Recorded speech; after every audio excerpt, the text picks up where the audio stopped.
And we are live, ladies and gentlemen. Welcome back to another episode of the Crown and College Podcast, brought to you by the CSPN. Go to cspn.us and check out all our wonderful shows and shop with our sponsors so you can get this wonderful content and help keep us free. All your purchases of everything you use through our site will be of no extra cost to you, and all it does is give the network a little portion of the proceeds, so you won't have to pay to listen to me and Sarone sound like Country Rosetta Stone. Even though I your niggas on am two whole different shows. But continue. the nigga. Hey, but I, hey, by the way, speaking of wonderful shows, the CSPN is chock.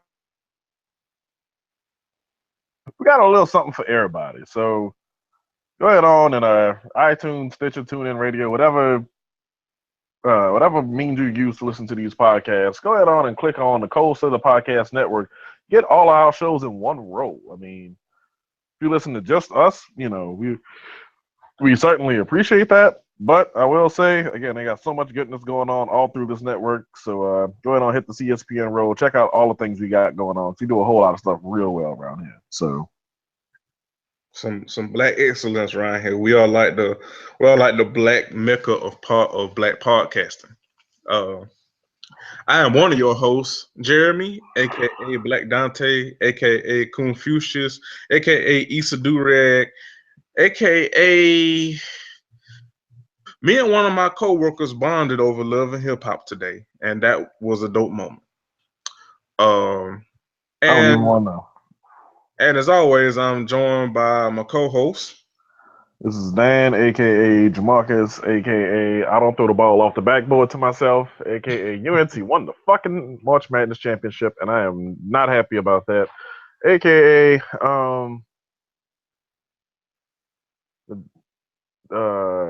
shit. I'll stay fucking this part up, man. I don't know. I gotta pick some stuff and stick to it, I guess, man. Because That's what I do. I do the same ones every time. yeah. I mean, you rotate, yours every once in a while. I try to do something fresh every week, and clearly, I need to stop doing that shit because it don't work for me. Listen, I know my strengths and weaknesses. I drink too much goddamn brown liquor for me to be trying to, and my mind bad for me to be trying to remember all these AKAs. I do the same ones every time, almost every time. Yeah, you're right. You're right. Uh, well, we got some shit to talk about. We were planning to have a guest, but I don't think they were able to make it. You know, stuff happens. So the show must go on. Maybe they'll drop in when they can. Maybe not. But you know, as they like I said, as they say in show business, the show must go on. And yeah, so it'll just be me and Dave.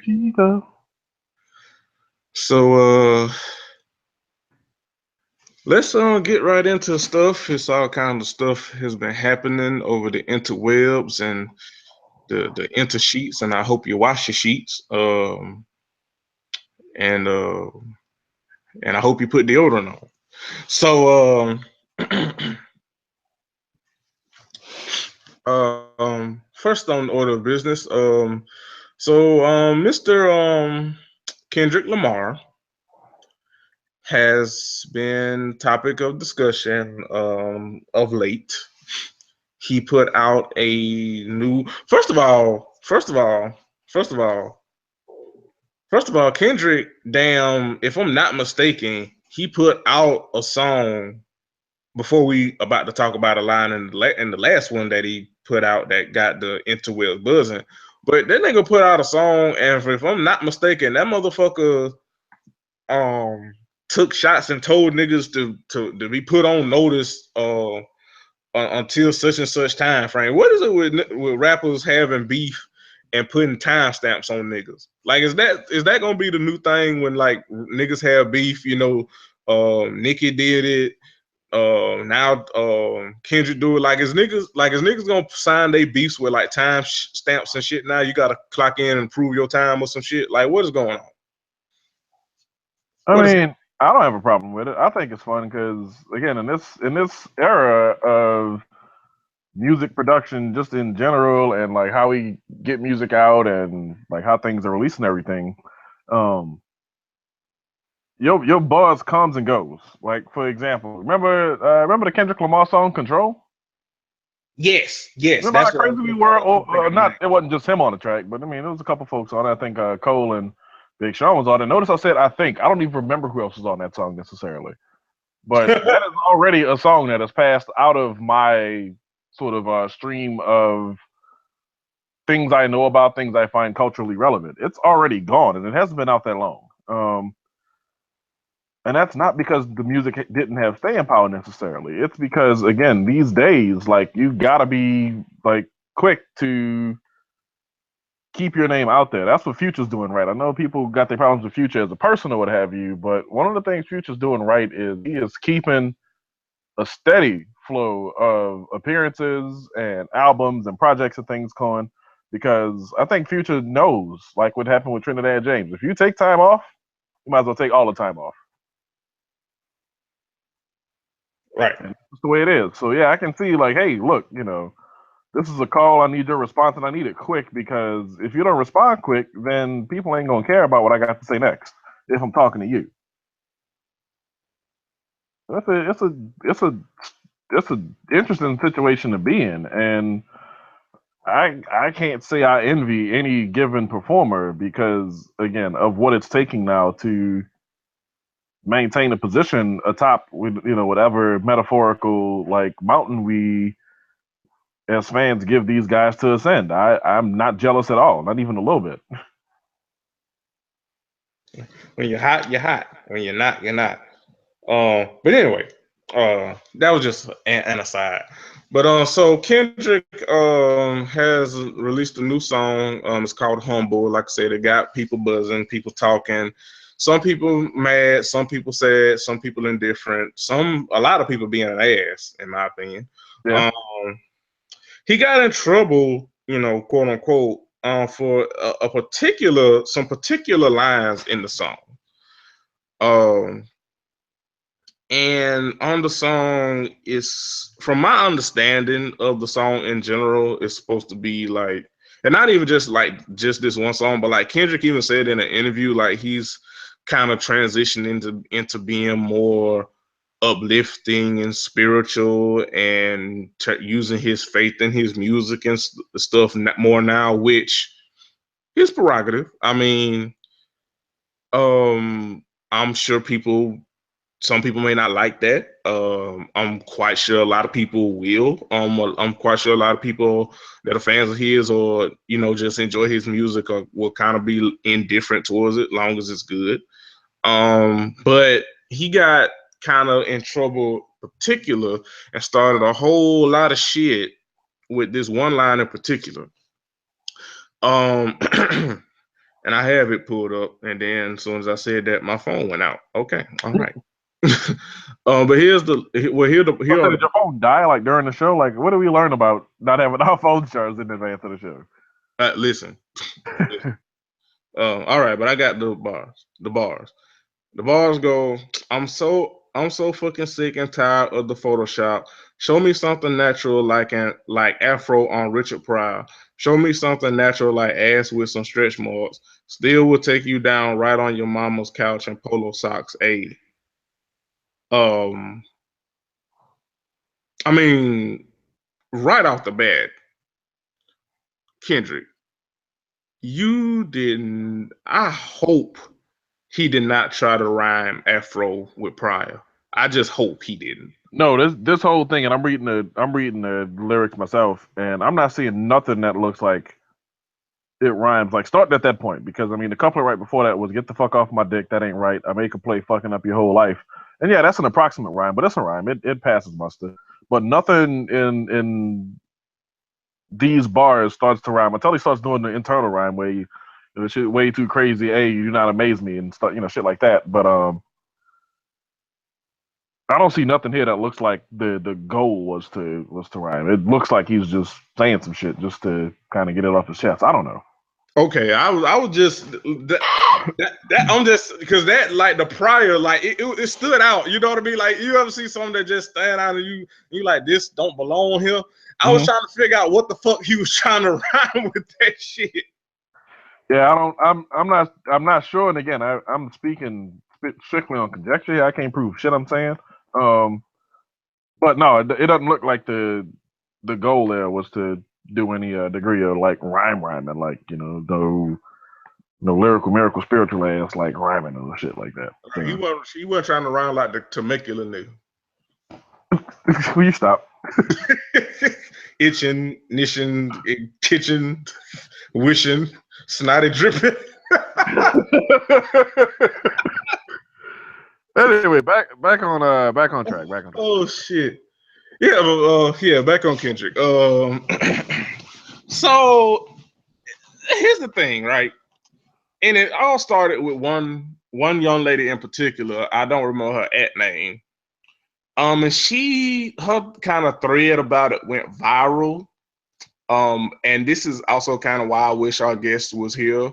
But like I said, hey, show must go on. People be having shit to do. Life be lifing. But it started out with like her thread about it, which basically she prefaced it by saying that she's a Kendrick Lamar fan, if I'm not mistaken.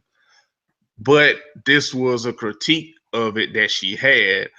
And basically it was that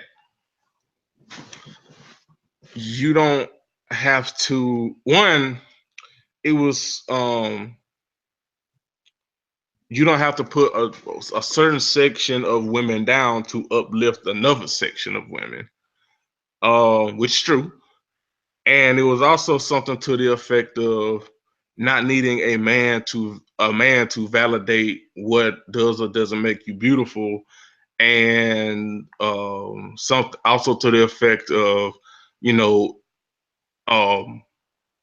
stop telling women to not have makeup and go natural, whatever. Basically, stop telling women to meet your beauty standards and preferences and shit. And it started a whole fucking argument that lasted a couple of days. I think just now it's dying down. And here's my thing with it. And me and Dan was talking about this pre-game. If there are a lot of things that happen, a lot of things that go on, a lot of things that people have opinions on, a lot of things that certain people feel some type of way about or whatever, there's a lot of shit that goes on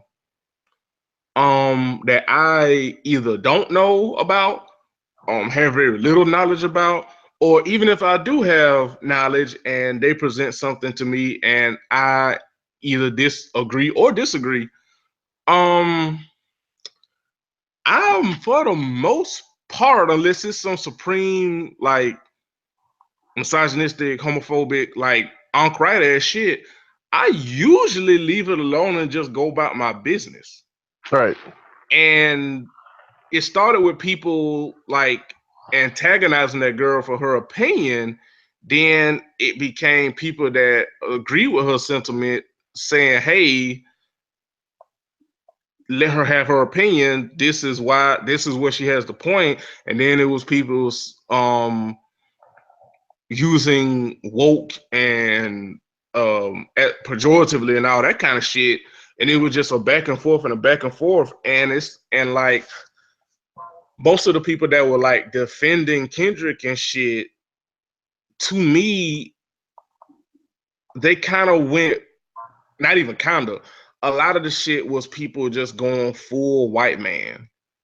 You know what I mean? Like, and Dan, I don't know if you was on, because you be working during the weekends and shit, and like you don't really be on Twitter like that anyway. Man, today I was on Twitter the most I've been on Twitter in a month, and on one hand it felt good because it was like I'm back kind of on my terms, doing what I want and when and how, and on the other hand it was like, man, I don't miss this shit at all. Right. It was a legit source of conflict for me, and I mean, I make my way through things the way I make my way through things, but I'm yeah. Like I'm not upset at myself, but I'm not thrilled either with what I kind of went back to. You know what I mean? Yeah, and like it's that whole thing where it's like people people pick and choose when to be, for lack of a better term, white man about shit. You know what I mean? Because it was mostly the women, the women that did have a problem with it were black women. And for the record, it wasn't even all black women. You know, like, hilarious. It wasn't even all black women that had an issue with it, which is perfectly fine. Like I said, you aren't entitled to feel a way about anything. But to those that do have a problem with it, whether even you, if you disagree, you know, or it's not a bigger issue to you, you can just scroll. Because when you comment on shit and then you come like out guns a blazing with that like defiant, arrogant white manness about, you know, you know, just some pejorative terms and phrases like y'all too woke. Why y'all always offended by everything? Why y'all always whining? Why y'all always complaining? Why y'all so PC? Why y'all so sensitive? That verbatim is very, very, very, very white, if not damn near down to a science. That shit is very white man. And for people that more often than not, rightfully so, by the way, complain about white men and their refusal to listen to anybody and their headassery and their um, insensitivity to people and other issues. I saw a lot of niggas, and I'm using that gender friendly like I always do. I saw a lot of niggas do that very same shit to this woman and to the other women who had an issue with Kendrick's line. You know, and it wasn't even, and I'm gonna, you know, not to take up all the time, Dan, I'm gonna just get this point out real quick. It's like it wasn't even like people were like saying boycott Kendrick or cancel Kendrick or Kendrick is. I mean, there was some people saying he's this, that, and the third, but you know, some of it was valid critique. Some of I it would say, yeah, some of it, I mean, again, just because this critique and the initial critique came from a good place, don't mean all of it is worth paying attention to, like, on that side of it. It's extremes on both ends. And I hope, and not to cut you off, but I hope in 2017 we work at making the motion back toward the middle on this stuff, because that's where the best discourse is at. It's not had on the extremes, just lobbing bombs at each other. It's when people at the middle, at the table, actually talking shit out.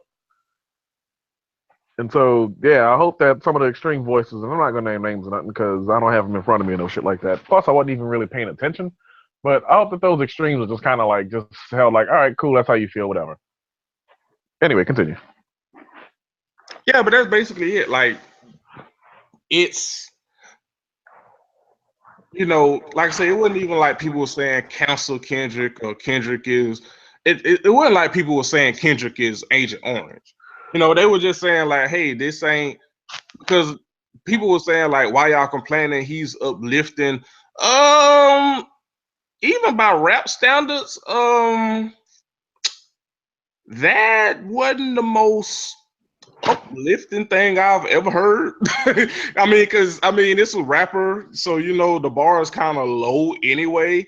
But that ain't really Well, high on the. be careful with that because, you know, again, that's one of the, not to cut you off again, I mean, that's just one of the hot button things. Like, you know, it's like, okay, which rappers do we have on a pedestal, and which ones, frankly, made that pedestal for themselves, and then which rappers are just like, you know I ain't shit, so don't come to me looking for much. Don't expect a whole hell of a lot out of me. And it's eh, it's dumb work to have to do, but it's also work we have to do. Like the dumb at the front just means you hope somebody else does it. So Like, and I agree. Like, it's, and that's another aspect of it too. It's like there are some rappers, and it got to, it's some rappers that are like deemed like conscious, quote unquote, um, by others, and then there's some, like you said, like some self-proclaimed, and then it's, you know, niggas, you know, it's rappers that, like I say, you know, I ain't shit and don't expect shit, but like in general, it's like rap by nature is like misogynistic, You know what I mean? Like by nature is misogynistic because I mean, Yeah, there's been endless things written about like yeah, women, black women who love rap and having to make peace with the fact that rap ain't always and hip hop ain't always there for them back, and right. that's not nothing. So that kind of scorches the earth a little bit on like the way we go about having discourse about these things. Because it's like, hey, like we're trying to talk this through, and we're identifying, hey, there's a problem here. It's a problem that don't seem like it's ever going to go away because for far too long it went unchecked. And so without anybody actually checking it, and when I say unchecked, I mean compositely. Like fans wasn't checking, these artists on it for the most part, or the artists weren't checking each other on it. Like I remember a couple years back, Master P was on I can't remember if it was Hot 97 or which one of the morning shows it was that he was on out in New York. But somebody was talking about, I don't know if you remember this, Jeremy. All the New Limit albums had Mercedes album on the album, like on the albums coming out soon, Yeah, I think I remember this. like for like a year and a half, almost 2 years, like that album was coming soon, or it was new release, or whatever status it actually had. Right. Um, It was but still yeah, but yeah, Mercedes and that album, which was titled Rear End, which is not about something that you do to a car by mistake when you can't brake fast enough, um, was very provocative, very sexual in nature, and it was used as a kind of coffee table conversation point where it was like, hey, this is how we talk about No Limit, like not around that album per se, because nobody really knew what Mercedes was capable of lyrically. But it was definitely something where it was like, yo, like she got a fat ass, dog, kind of thing, right? And Master P was on this radio station, this radio show a couple years back, and somebody was kind of harkening back to it, and P was like, whoa, whoa, whoa, bro, we don't talk about women like that, man. That woman got a family, man. That's that we don't got to do that. And I'm like, but P, you was the headmaster in charge of everything No Limit did. And I'm not about to sit here and call him a hypocrite for this because you sell stuff how you sell stuff, and how you do it ain't my business ultimately. Um, but it didn't seem like the host was about to like sit and harp on it. It seemed like he mentioned it referentially, and Master P got really defensive, which I appreciated. Like I'm glad he kind of spoke up and was like, "Yo, let's not spend too much time on this." But at the same time, it's like that was a thing that happened. Like we can't say it. We can't say no, this didn't happen. We can't say, oh no, you lying, or no, P didn't. No. It's it's in your hopper, for better or for worse. So yeah, that conflict between, again, like women who are rap fans and women who are rap fans who have to hear very misogynistic or anti-woman or just very degrading language. yeah, degrading language or chauvinistic or whatever, whatever adjective you want to use to describe it. Um, it has been prevalent for so long, and I'm glad the work's being done to start undoing some of this. And I will say, with that in mind, that caution is key. Like, now that we're undoing this work, like it is great to, maybe torch some of the really, really, really unsavory elements that pervade and persist in hip hop. And again, I'm just one person with one opinion, and frankly, I don't hold my opinion like a shield or anything like that. So I'm very free to discuss this on the timeline or otherwise. But I don't know if this was the line to pitchfork at, or if this was the line to again draw your torches and your pitchforks and order the guillotine for. And again, I didn't see very much of that. I don't pay attention much to Twitter in general. I hope that's not what happened. If it is, I kind of feel like it's out of place. But Hold on, which because I can tell you which line are you saying now? I mean, it's the one that again garnered most of the discussion, and I don't want to say most of the think pieces because I don't know how many think pieces were written, frankly. Nor did I read very many of them because again, I You know how I'm talking about the song? I listened to it 10 minutes before I started recording. So I have not had much time to sit Well, with this here's at the all. thing. This is basically what the line was. It was the song came out, Mm-hmm. and then I think he released a video with it, and like Okay, so that's what I missed because I certainly didn't see that there was a video. Okay, continue. yeah, I mean I didn't watch it even. I But didn't know it well, existed. I didn't So, watch it, but I saw like clips and stuff from it. And then again, this was just me observing it. The main thing came from like I said, that woman's thread about it, and then other people saying this is where the line was drawn, and this is the line. This is where it was. People were saying that this isn't as uplifting. This was women, black women, saying this isn't as uplifting as people think it is, and that this line is very misogynistic. Well, not even very misogynistic, just misogynistic. It's, putting one group of women down, in order to uplift another. And also, like, and dudes do this a lot, actually. Like this one, like that line, that those bars, like we've seen dudes on the TL say shit like that. You know what I mean? And like get flamed and drug or whatever. Like we've seen dudes be like, y'all bitches is fake with this Photoshop and these angles and these and all that oh shit. yeah, definitely. We've seen dudes do that. Now I'm not saying Kendrick went that far, but it is kind of like akin to that. You know what I mean? Like dudes will do that a lot, like put one group of women down to uplift air quotes another. So people were just pointing that out, and where the discourse happened was people, who always say this kind of shit pejoratively, like it's not that deep, or y'all just whining. Like I said before, basically going full white man when, Right, yeah, like saying, like, oh yeah, y'all just competitive whining. Like, no, let's reel that in like all the way. right? Which, you know what? And like that would be cool. And again, I'm using that in echoes. That would be cool. And like this is my whole point with that shit. Like that would be cool if those same people would allow other people to do that to them when it's something that they care about. Right. Because it's always too deep, and it's always too woke, and it's always people too yada yada yada when it's some shit that's not that don't hit you. I You hope, know I what I hope mean? people ain't getting too yada if you remember that dude. But That motherfucker, anyway, that goddamn midget in a Sphinx head ass motherfucker. But yeah, like it's always too blah blah blah blah blah. Enter XYZ pejorative when it's not you, or when it's not something you don't care about. Which nobody's entitled in saying you have to care about shit, but you could leave people alone if they feel away. You know what I mean?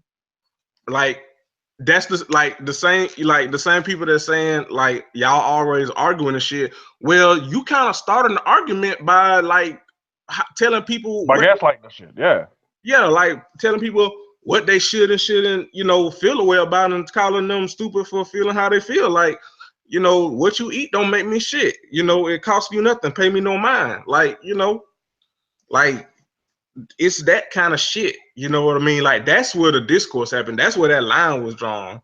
You know what I mean? And then it sparked. It's then. Well, I don't think the colorism conversation was sparked by Kendrick. I think it was more sparked by dark skinned Aunt Viv, who I just want that woman to let it go. Just like let it go, please. Just let it go. You know what? Like dog. Like how you? It has been 24 years. Like girl, let it go. 24 years. And like I don't like to tell people what to do. Again, I'm not in the position to do it, 9 times out of 10, but this is one of the ones where I feel real comfortable going, this has persisted too far for too long. This is an exception. I'm not gonna lie. When I saw the beginning of the post, she called Alfonso Ribeiro media hoe. I was like, okay, that's kind of funny. But once I was done laughing at that, I just kind of shook my head. Was like, no, there's no way that this is still continuing. Yeah, this is still a thing. Like, really? Still. It's like, yeah, this is one of the assertions where you be like, just girl, let it go. Just let it go. But yeah, that was a thing. And then another thing, this happened a few weeks ago. So, speaking of telling people how to feel,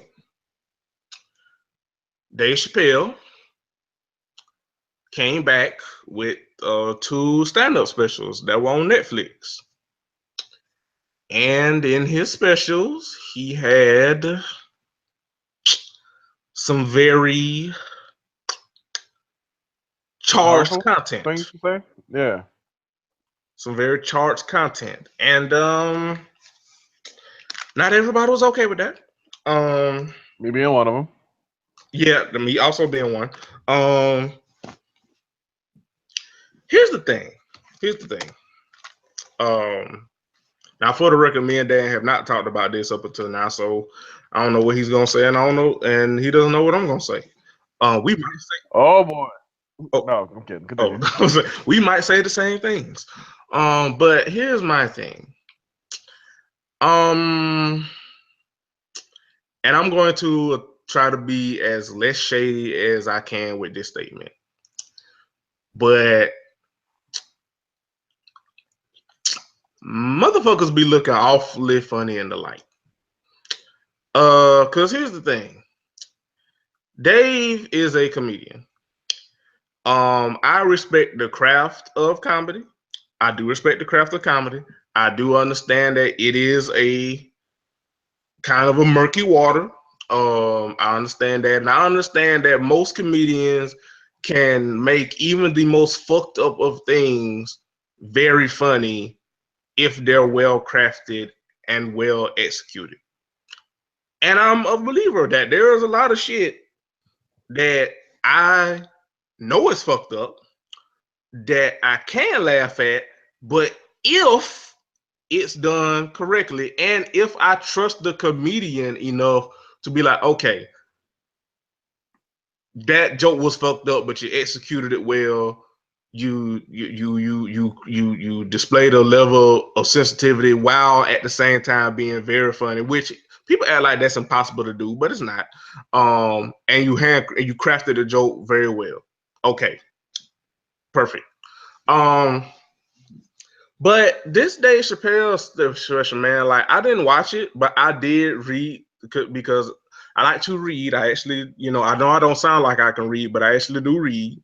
I do like to be informed, before I talk about shit. And like I read some of those jokes, man, and like it's the same thing with the Kendrick shit. Like people will write. I read some of those jokes, dog, and people had a right, damn near very well more than a right if we keeping it 100 to feel a way about some of the shit they were saying in that damn special. Especially, I think the second one was the worser of the two, if I'm not mistaken. I think the second one was. Okay, you just said you're reading. You just bust out a worse on us. Okay, all right. I see what's going on there. Continue though. I mean, hey, players fuck up. But anyway, I think that was the one that got more flack. I think it was the second one. But the point being,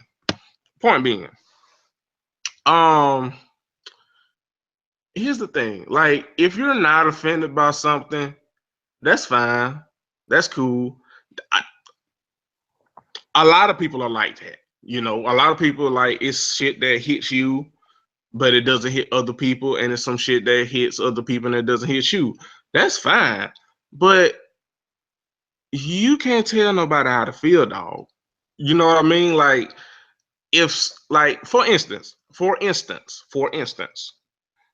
a lot of Dave's jokes, especially when he treaded into the LGBTQ waters, that shit was hella problematic. Right. Hella. Like, there's no way if you actually give a fuck like people say they do about LGBTQ people and read the shit he said, there's no fucking way, if you have any semblance of empathy or a heart, there's no fucking way you can read those jokes or listen to those jokes and tell me that they weren't fucked up and like that LGBT people had no right to feel away. One in particular, and this is the one that stood out the most to me, where Dave goes into this bit about trans women and how they trick men or whatever. Nigga, that kind of shit gets trans women killed daily. Yes. That shit gets them killed. That whole where they just a man in a wig or a dress trying to trick me, and my masculinity is threatened, so I'm gonna kill them. That shit literally gets trans women killed, like dead ass. So naturally, anybody with a fucking brain cell, if they're on that spectrum, or if you just give a damn, you would understand why people would be upset with that shit. And you know what? Instead of people going like, you know what? I'm not offended, but I understand why you are, and just leaving it at that. No, motherfuckers had to go. Y'all too sensitive. He a comedian. What did you expect? This Dave Chappelle. This is coming from people, and I told y'all this is why I hate this fucking word. This coming from people that are supposed to be allies. Telling someone that they call themselves ally with, you can't be upset about a comedian making fun of something that gets people like you killed on the daily because he's a comedian and it's just comedy, and y'all too PC and y'all argue and complain and think peace everything. Very, very, but allies though. But you love LGBTQ people. You got rainbows and shit on your tweets and in your bio, but you telling motherfuckers who he clearly makes homophobic and transphobic jokes. He clearly makes jokes that were like cool in like 1991 or some shit. Clearly very homophobic, transphobic, and all the phobics and phobias. Clearly. But the people that you're supposed to be advocating for, you telling them y'all can't be offended by a motherfucker that's clearly making, even if he didn't intend to, hateful ass jokes. Okay, fine, cool. Just don't say shit when people say fuck y'all when it's time to march. That's all I'm saying. Go ahead, Dan. Yeah. So okay.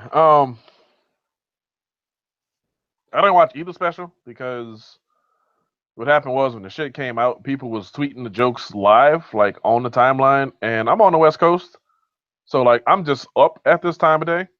Um, when the shit came out, and so I'm seeing all these jokes that's like being written live in quotes or whatever, or people would say it and put like cry laugh emojis after the shit. And yeah, included in that, I saw some of the shit that they were saying about trans women, and I'm just like, okay, this is what he's doing with his comedy now. All right, that's not cool, but this is what's happening. Um, my issue, my issue is a soul issue that's gonna have some branches that grow off of it. Is this played well back when Dave was like 25, but this also played well back when Dave was 25 because these were jokes that it was okay to make. I know people who still split their sides laughing when watching, Eddie Murphy Raw. Myself Or, included.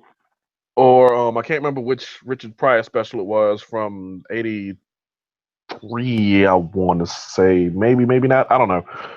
Hell, even when BET Comic View was a thing, and we spent most of those episodes laughing at them.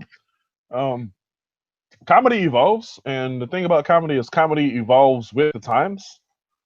And comedy's evolutions are sometimes very like blatant and in your face, and other times comedy's evolutions are subtle. And I think where we are now is a little bit of both. Because, like for example, and I invite anyone who's listening to this, go back and like watch some Sid Caesar, some Milton Berle, one of those guys from like the '50s, and watch their comedy specials. Watch how they used to get down, like in the name of making people laugh, and you'll realize something that's probably going to be the case for you as well. This isn't that funny to me. Like these guys were comedic geniuses in their time, but to me, it's not that funny. Um, same thing with like a Lenny Bruce or a Bob Newhart. You probably won't laugh that much at them. Only again when Richard Pryor and you know Eddie Murphy and hell Howard Stern, David Letterman, like those kind of guys, really hit the hit the ground running. George Carlin, Steve Martin, guys who were like what we today call funny, are what today we call funny, and comics have modeled themselves after them for generations now.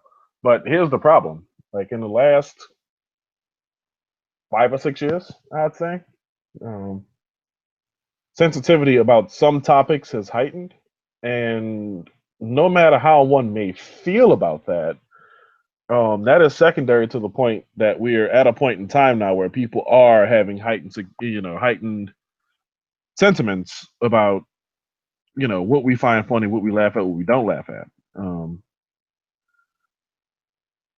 Especially when some of the things that we're kind of moving out of as humorists are again couched in like actual violence toward actual people who frankly don't deserve to be met with such violence.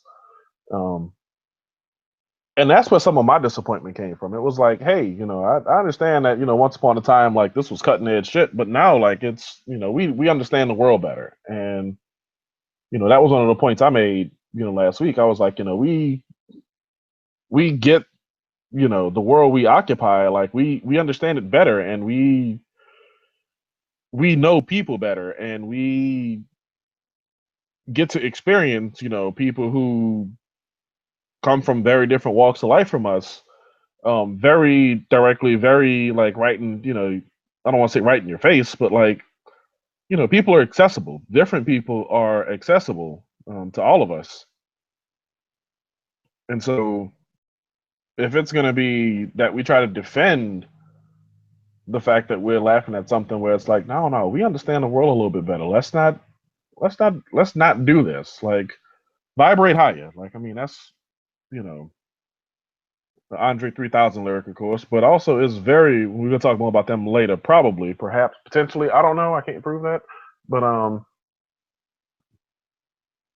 yeah, no, vibrate higher. And, like we allude to often on the show, if people are telling you, hey, like, the way you are behaving about this, this topic or the subject or these people or what have you is, this ain't it no more. Like, just try to be better than what you've been doing.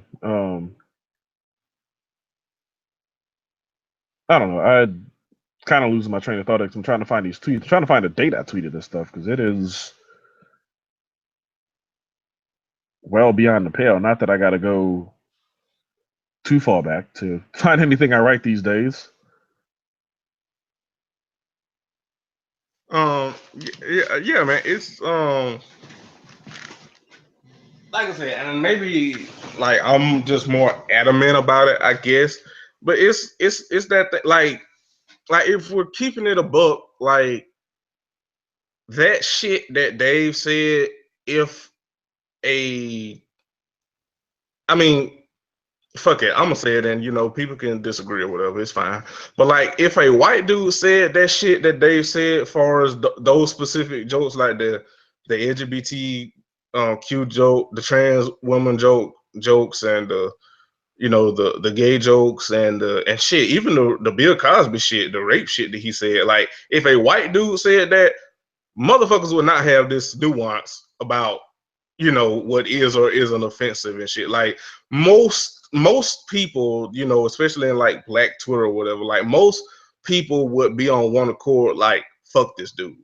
But because it's Dave and we have the nostalgia of the Chappelle show, and it's just a level of like trust that people have in Dave to maybe use some fucked up shit and make it funny.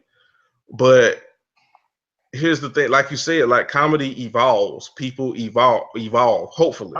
How we understand the world evolves. Right. So like you could get away with that shit in like you said, on Comic View in like 96. Can't get away with that shit in 2017. And you know what? Good. Because it comes to a point where someone's humanity is not worth a fucking joke, dog. Like, and you notice what you said, not and like what you said about what we just said. Get away with. Right. Why in comedy are we having to get away with anything? You know, like if and that was the crux of the point that I made. You know, the other night. I wrote this March 21st. I said, geez, where is it? If you can't be funny without crossing the social temperature of a given topic, in other words, if your humor relies on eroding that barrier, then you're not funny. Like, right. you know, one of the things Charlie Murphy got right in the True Hollywood Stories was that Rick James is a habitual line stepper, and nobody likes habitual line steppers, man. Like that was Right. the point of that. They were annoyed with Rick James' antics, and they had to even a score with him all the time. Like nobody wants to keep countering. You know, nobody wants to keep counterpunching at you, and the best way to avoid that is to just stay on the right side of right in the first damn place. Right. Like I said, it's that thing where it's like you said, no one likes a habitual line stepper. That includes your yeah, like I was saying, that includes your phase. You know what I mean? Like I said, like it's just when people can opt out of caring, they just opt out of caring. Like I said, like I'm not saying you know, don't laugh, because that's the other, like you spoke about extremes earlier. Like that's the other extreme. People go, well, y'all don't want nothing to be funny, or I can't laugh, or one, relax your hairline. No one's saying that, Young Musty. Two, if your joy and your laughter, if your joy comes at the expense of other people, that's fine, air quotes. But then in turn, you don't get to be defensive at the backlash.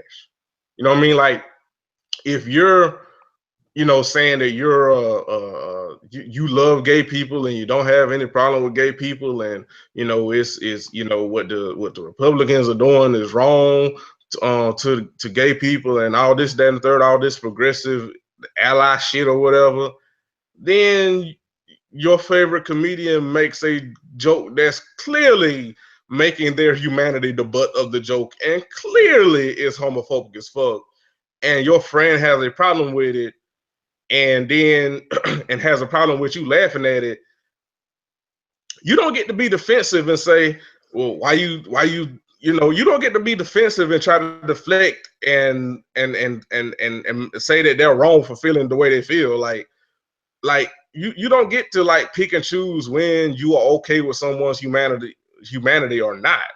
Like at some shit is more important than a fucking joke. And if your fave or whoever the fuck, like you said, if you have to cross that line in order to be funny, and then to be piss poor at the execution at that, then yeah, maybe you don't need to do comedy, or maybe you don't need to do that joke, because maybe that joke ain't fucking worth it.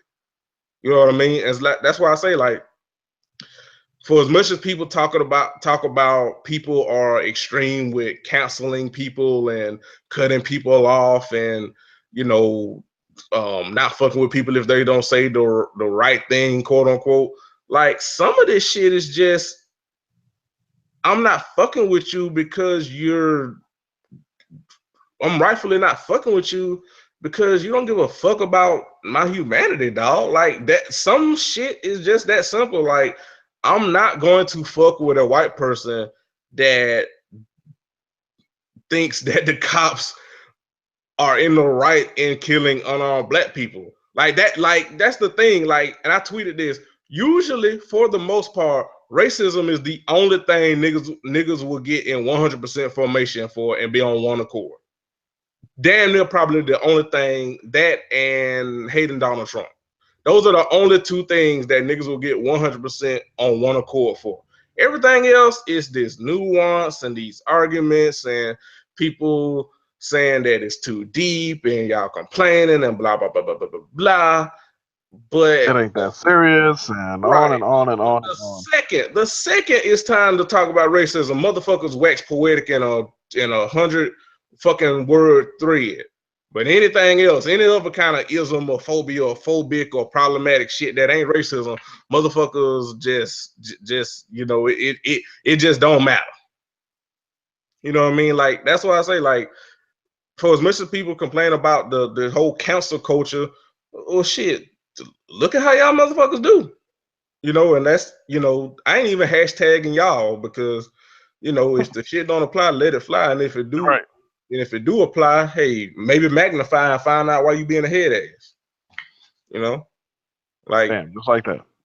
yeah. I mean, I said what I said. So, but anyway, yeah, just man, just hey, that's why I don't believe in the word ally, man. Is you offer my humanity until, you know, until I say something you don't like, or someone makes fun of my humanity, and then you want to have this nuance and shit and tell me how to feel or react to it, you know, but or that my reaction shouldn't be that bad or whatever, but you know, you my ally or whatever. The fuck out of him. Fuck out of here, Google. On a lighter note, speaking of problematic faves, so for this week, bring it back. We are going to bring back a group that I will fight your pastor with a leg full of diabetes. Jeremy's gonna bring back. Huh? I said Jeremy's gonna bring back because we gonna do a double feature on this. Bring it back. We got time. Okay, cool. Yeah, no, go ahead, go with the original. Go with the original plan. I'm gonna follow up with the remix. We are bringing back Outkast's debut album, Southern Playalistic Cadillac Music, y'all. Yeah. I feel like, well, I don't know, we might get sued if you do it, but like Classic should just come in with like fucking Southern Playalistic instrumental like in the background. But we don't want to get sued because we ain't got no money. This niggas is broke out here. Broke as all. Hashtag broke boys. Look, hey. Hashtag broke boys. Hashtag can I put 25 cents on pump one, please? Right. Give me enough gas to get to the next gas station so I can do the same thing once I'm there. Right. Give me enough gas.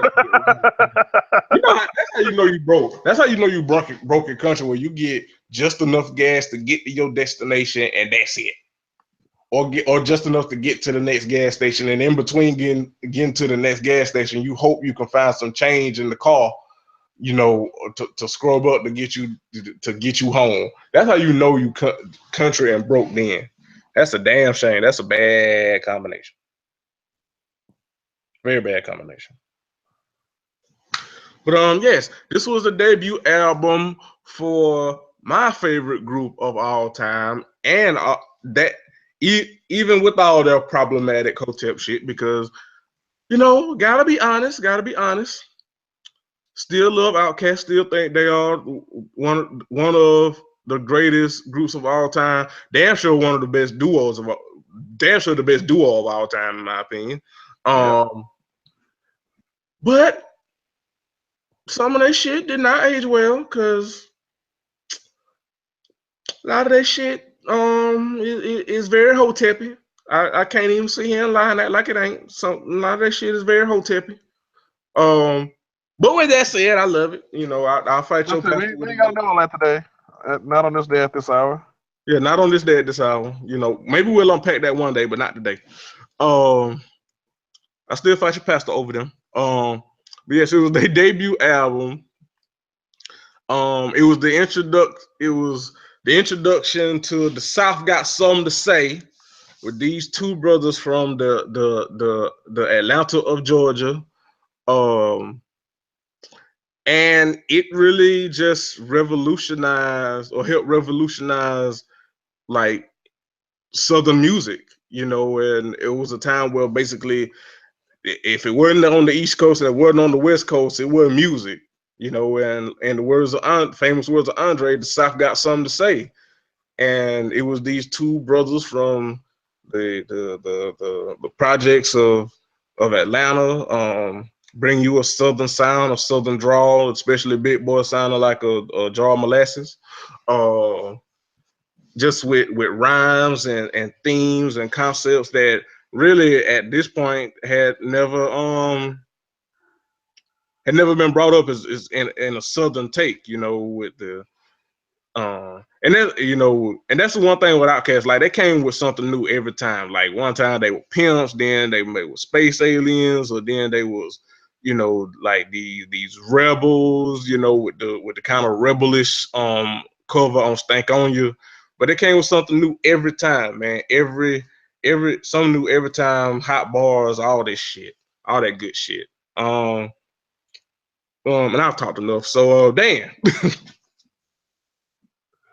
So this album didn't come into my life right away because I was 10 years old when this joint came out. 9 years old, 10 years old. It's an album I went back to a little bit later. I think my brother, because my brother is 8 years older than me, my brother was big on ATL, which for a couple years I thought was their debut album actually, because he played the hell out of the title track and whatnot, and Elevators and shit was his favorite joints. But when I went back to listen to Southern Playlist to Cadillac Music, when I really went and sat with it in undergrad, like I was just blown away by what I missed out on. For at that point, like time I would have actually been listening to rap versus when I actually went and listened to it 7 years or so, 6 years, 7 years, 5 years, maybe even, I don't know. I just remember thinking how cool a track like Get Up, Get Out was. How cool a track like Hootie Who was. How cool, Call It a While was. These was just dudes who just made like just cool ass, I don't want to reduce it to just stoop music, but man, like you could just really just sit down on a stoop, playing cards, chilling, watching the days go by in the summer. Like this was that album. Like it was, as far as debut albums go, I mean, 94, 95, 96 gave us a lot of great debut albums, but this one's right up there. And the reason I give it that degree of credence is because, like you said, the South got something to say, but at that time wasn't nobody really listening who wasn't from the South. So, yeah, we know Nas Illmatic, yeah, we know Jay-Z Reasonable Doubt, yeah, we can go on and on with that shit. But again, when you put this album back into like the pantheon of, hip hop history and just what a watershed moment, the year 1994 was, you can't lose track of that. I mean, this came out April 26, 94. So yeah, that was right before my 10th birthday. And to go back to it when I did, man, this was like right before I went to Morehouse, and like I was in Atlanta, so I was around people who would, who really like actually grew up with the album in their hands. I don't know, it was just a good time. It was a good feeling, man. I'm glad I got to it at first when I did, and I'm glad that I, now have it to go revisit it when I want to. Because like when Jeremy told me, he mentioned, it was like, yeah, we got to do Southern Playlist to Cadillac Music for the Bring It Back. I was like, I think this is like the second or third Outkast album we've done, but it's time to. Let's go for it. Okay. It was gonna be either this or Southern Hummingbird. Oh, can we talk about Southern Hummingbird? Just go for it. Yes. While we here, but before we do that, let's not break completely away from this.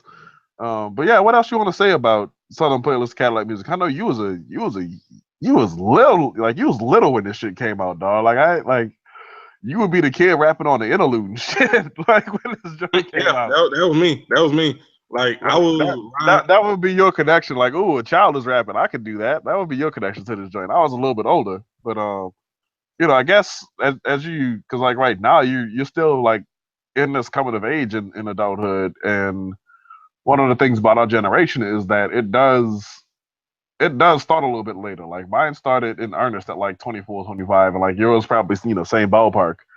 But coming back to this album, like as an adult, man, like what feelings did you get, like relaying it now versus like when it was new to you? When it was new to me, like I most of the stuff that I love came out when I was a kid, and I was just riding like in my sister's car, just bopping to it and didn't know. But like when I came of age to like really process music and stuff at like, I want to say like, 10, 10, 12, 13, 14 and shit. Like that's when like she really like sat me down to like put me on. Like my sister literally like it was one day when I bought my very first CD player because I used to like steal my dad's when like he would sleep and like listen to his CDs and shit. My little young ass like 10, like I should be getting ready to bed to go to school in the morning, and like I'm in my room, still stole my dad's CD player out of the living room up here listening to some goddamn Earth, Wind and Fire. Like that was me.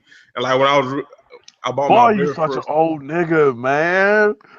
Why are you so old, dog? Like, You know what I mean? I mean, the I'm more you grown. Like, tell me these stories, the more I'm fascinated just by how old you actually are. it's because I was an accident baby. So I mean, I mean, hey, but I was an accident baby, but it's fine. It's fine. But when I got my very first own CD player and I didn't have to steal my dad's anymore, my sister literally, she picked me up from school because my dad had to work late. My sister literally took me to her house and sat my ass down and played all Outcasts, nothing but Outcasts, over and over. So that was like really my first exposure to like the stuff that I'm processing into my late adulthood now. I was raised honest, as they say. So when I heard this shit, then even though I was, I could process it, I'm still like the concepts still weren't weren't fully developed. All I knew Yeah, was like they weren't refined, and yeah, right, like get up and get out. Like at the time, I just thought that was something for me to say, just stay in school. You know what I mean? Like I did, just something to tell me like get good grades, nigga. Like, I didn't have the appreciation as for it then as I do now. Like going back to it, like I didn't appreciate like the kind of like black nigga renaissance, that is like play or track like players ball. You know what I mean? I didn't appreciate like the mellow, like get your house in order underlying message of like crumbling herb. You know what I mean? Like I didn't understand like the nigga you set trippingness of a track like of Claiming True. You know what I mean? It just right. like you can like going back to this album, like you can like literally tell these are two niggas from like East Point just trying to like give you like the everyday experience of a young a young a young nigga in the streets of Atlanta at the age of 1994. Like you can go back and appreciate it now as opposed to then. Like it's just something you bop into your car when you going down 75.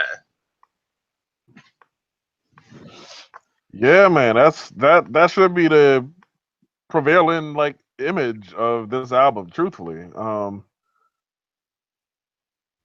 again, because like I said, I mentioned stoop music and shit like that, but like it's an album that again, like you could ride to it, like you could let it ride like while you hosting like a summer cook-off, whatever it is you need, man. This album really does a lot of things because again, just how seminal it is to not just Southern rap, but to rap as a whole. Like this album fits like in that history in a variety of contexts in a variety of ways, and the it's one of the things where again like you wish that this was the beginning of like a 25, 30, 50 year brotherhood of these two dudes just giving you album after album after album after album after album, and that really is not what happened. We got ATLiens, then we got Aquemini, which followed by Stankonia, which man, Stankonia is an album that, like, if we was gonna talk about it, which I don't really want to get into right now, because we're gonna talk about not just one but two other albums. But Stankonia came out in 2000. I was 16 years old when Stankonia came out. That one had a lot more permanence in like the molding of like my adulthood and everything else. But again, if you're gonna go back to Stankonia, it's cool to go back 6 more years and bust some Southern Playalistic. It's cool to sit on that ATLiens Aquemini era. And listen to the interludes, man. The interludes was funny back then as well. Yes. And then, they gave us Speakerbox / The Love Below, which, quiet as it's kept, The Love Below might not be the better album of the two to revisit 15 years later. I don't know. I hold one opinion, and other people kind of split the difference on the two. But certainly, if you told me, look, I don't really fuck with The Love Below like I thought I did back when that shit was cutting edge, I might listen to you. But then we got the Idlewild soundtrack, and that was it. That was it. It became like Big Boy rapping, and Andre, he did the acting thing, and he would feature on stuff. But man, like I said, I thought for sure, like again, when I went back and listened to this, after which point, Aquemini was like really in my life, and Stankonia was to go back and listen to this, man. You just again, you wish that like these dudes were still like making like cuts together. But I suppose I understand why not. Yeah. So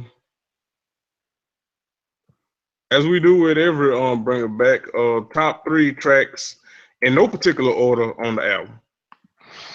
You want me to go first? Sure. Okay. I mentioned Get Up, Get Out. That's obviously my number one.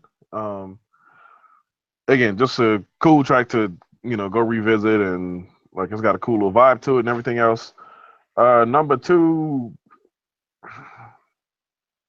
kind of just want to go with Players Ball here. I mean, again, I'm not doing these in no particular order, but I'm thinking Players Ball's got to be number 2, and then the title track will be number 3. Cool.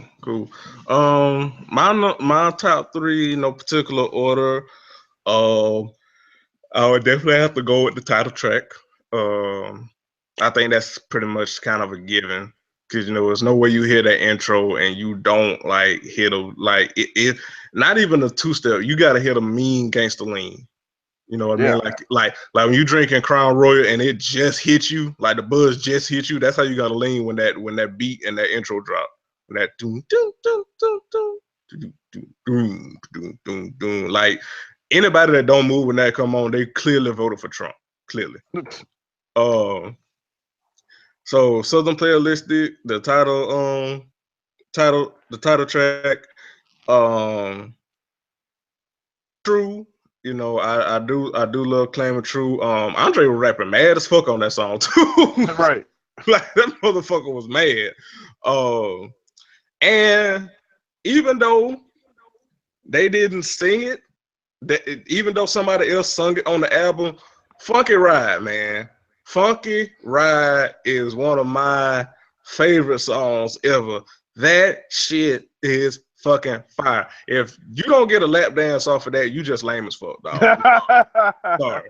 I'm here to tell you, like, if you don't get a lap dance off of Funky Ride, you probably ugly, musty, or broke, or a combination of the 3. I'm sorry. All right. Well, that's one half of the Bring It Back. Dan, take the other half. So okay, you mentioned that the other album we was gonna do was gonna be Tweet Southern Hummingbird, which is not the album I mentioned that I wanted to consider. So since you're from Atlanta and I'm from New Orleans, I felt it would be prudent to talk about Master P's good old Ice Cream Man album. I don't know if you listened to it or not, but it also came out in it came out '96. I think it was April 16th or so, 1996. Yeah, April 16th, '96. And that was an album where, again, like if we're gonna start sorting through the pantheon of Southern rap and Southern hip hop and important albums, this one's definitely this is gonna at least be on a long list. Because the way Master P put this album together between Bout It and Half on a Bag, Time for 187, you know, About That Drama. Like P had some cuts on this album. If you haven't listened to it, again, bring that one back as well. This isn't really all that germane to the discussion that we had originally, but it It's does. all Again, it's an album that, again, like I just thought about it. I thought it'd be cool because Southern Playlist of Cadillac Music is such an important album, and I think that's well understood. I think a little less understood is the notion of how important Master P's Ice Cream Man album was, because at the time, remember, he had the Richmond, California. I don't want to say roots, but like he was still kind of like making his way as a New Orleans artist, but he had all these Bay Area rappers who helped him out along the way. To become the rapper and the entertainer and the mogul that he became. But since you mentioned it, and I don't really want to talk about it if you haven't listened to it recently / ever, which if you haven't, I totally understand how it would be passed on. Let's talk about this fucking Southern Hummingbird album, man. nigga. Nigga. Listen to me. Hear me now, listen to me later. Southern Hummingbird, dog. Like, Tweet did that. Like, Tweet did that. I don't know if she's still with us or not, but dog, almost every fucking song on this album is fucking fire. You know how that happened? How that happened, Dan? Tell the people. You know how that happened, right? How that happened? Who executive produced this album? Shit, was it P? No. Hold on, shit, I forgot who. Hold on, who produced it? I forgot. Oh, Missy. There you go. Damn, it's been a minute since I spun it. As much as I love it, it's been a minute since I forgot Missy produced here and was on the album her damn self. Shit, was on the album. Timbaland was one of the lead producers on it. Dog, Timbaland and Missy have given us some of the best music ever. Bruh, like that era, and again, I try not to be the person who harps on just how great the '90s were, because, like, in retrospect, when you look back, I feel like when we do that, it kind of gives some of that to like the generation coming behind mine. And again, a lot of the music that came out, like, remember the '90s started, I was 6 and it ended when I was 16. So like a lot of that music was like my sort of coming of age music, but was not my music. You know what I mean? Like it was not. I was not the person or the audience that they had in mind, and I'm 32 now, so like I was not the target audience for a whole lot of that music. As much as we say rap's a young man's game and all that, like I don't know who was the 15-year-old rapping like when I was 15. But anyway, this album came out when I was 18 years old, or going on 18, basically, right before I turned 18. And again, coming of age, because I didn't get my hands on it on April 3rd or nothing like that. Like it took me a couple months to where I got really into it. By then I was past the 18-year-old threshold, and by then I was thinking about how I was going to invite whichever college co-ed or whatever back to my dorm room. But more importantly than that, this album just gave you a lot to think about. dog. You still with us? Okay. I'm just going through the track list, dog. Like every fucking song, dog. Like, nigga, don't listen to smoking cigarettes when you're going through. Don't do it. Do not do it. Do not pass go.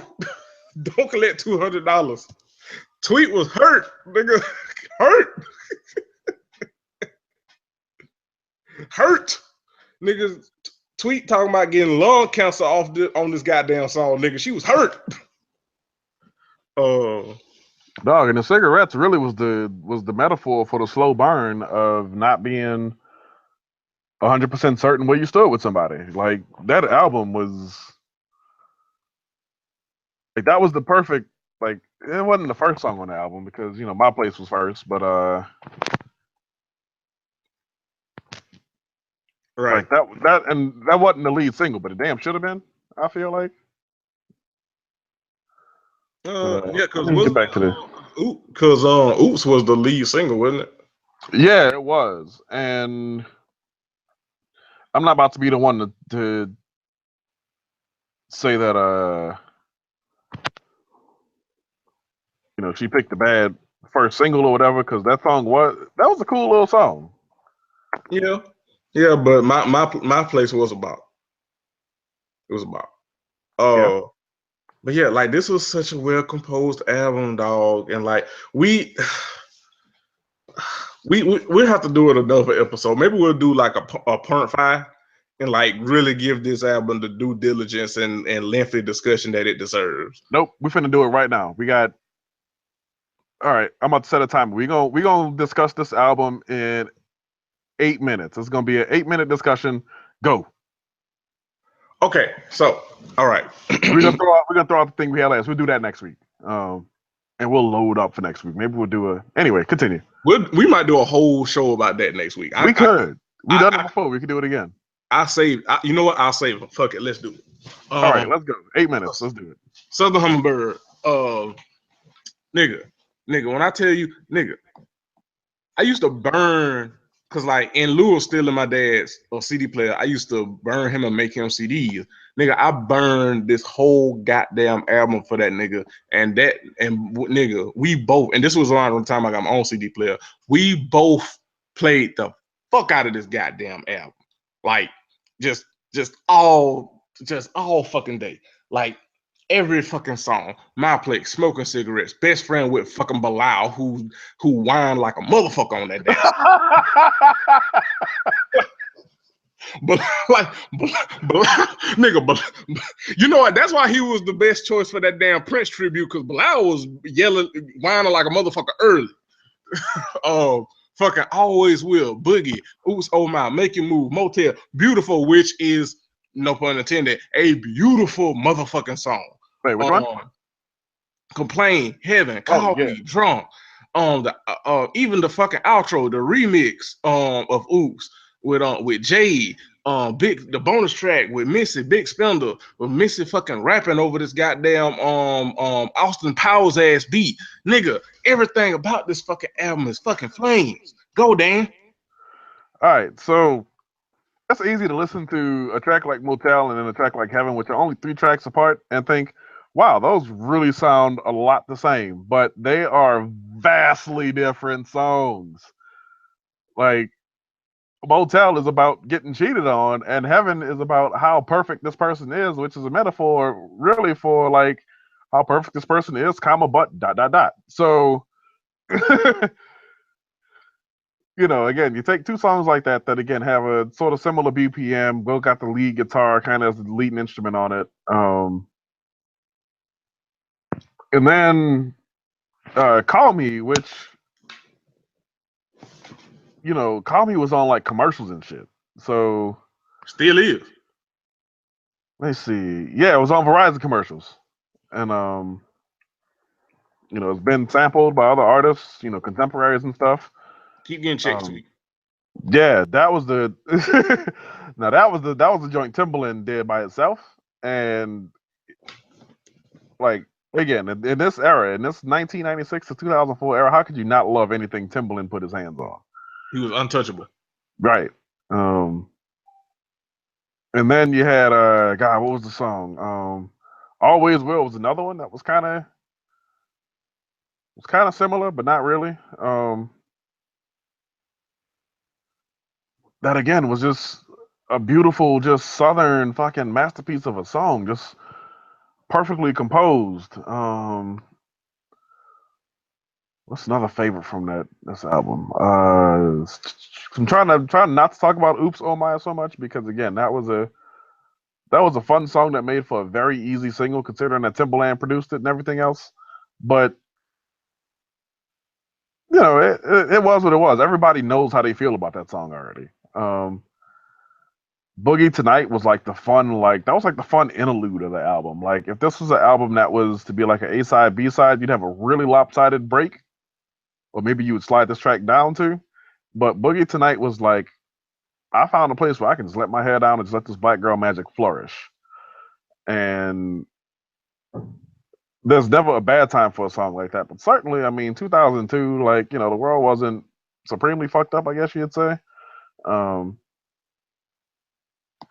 yeah, that was another good song. And it even had the electronic toy, the little robot voice doing a remove from side to side kind of thing going. Like that was just like this whole album, man, was just it's one that like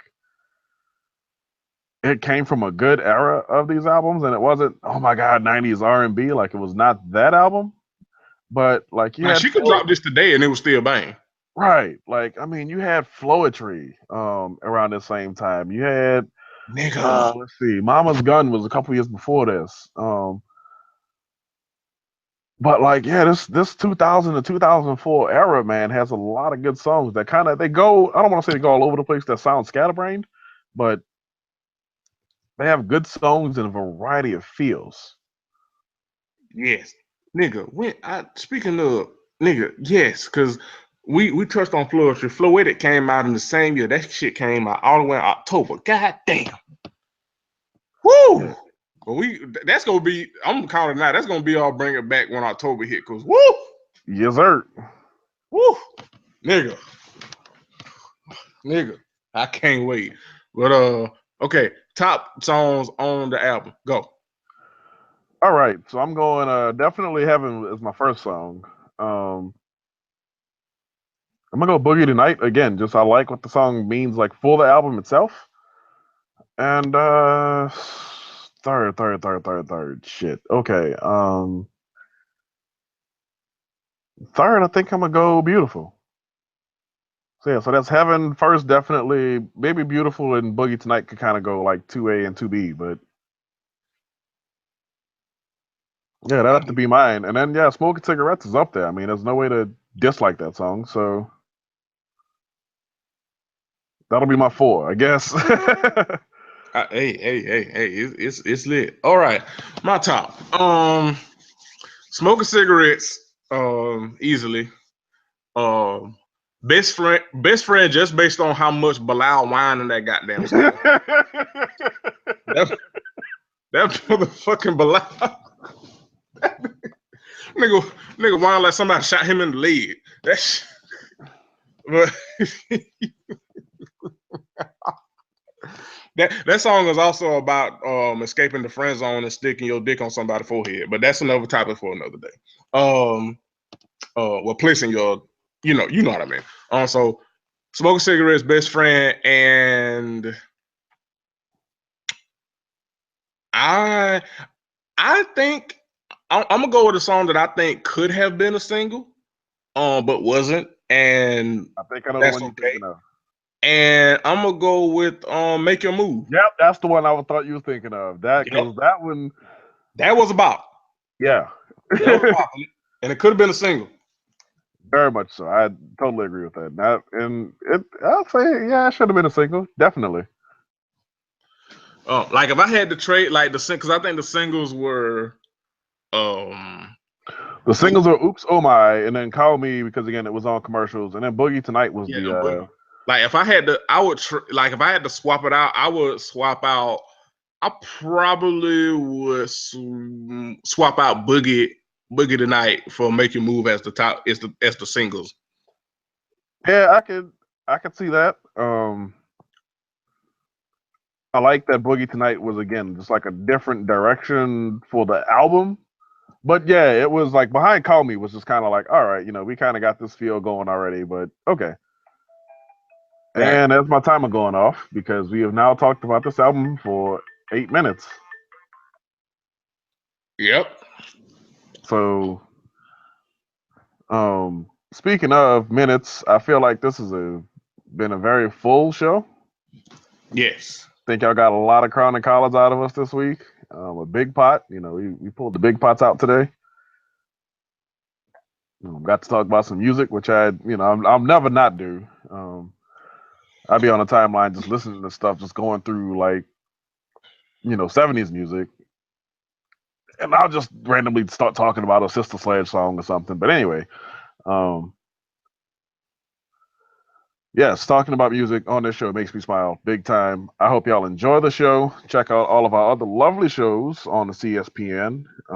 Again, do shop our sponsors by going to cspn.us, scrolling across or down, or whichever direction your browser takes you to keep our podcast free. It's a whole lot of sponsors behind that click. Find you one you may love. Do your shopping. All the instructions you need are going to be right there on the banner. So make that happen for us, y'all. 100. You got any final notes? Just as always, you can find Crown and Collars here on the CSPN. You can also find Crown and Collars wherever you find great podcasts. Just search for Crown and Collars. Leave us reviews. Give us 5 stars. Tell your auntie, tell your uncle, tell your fine neighbor with the long legs.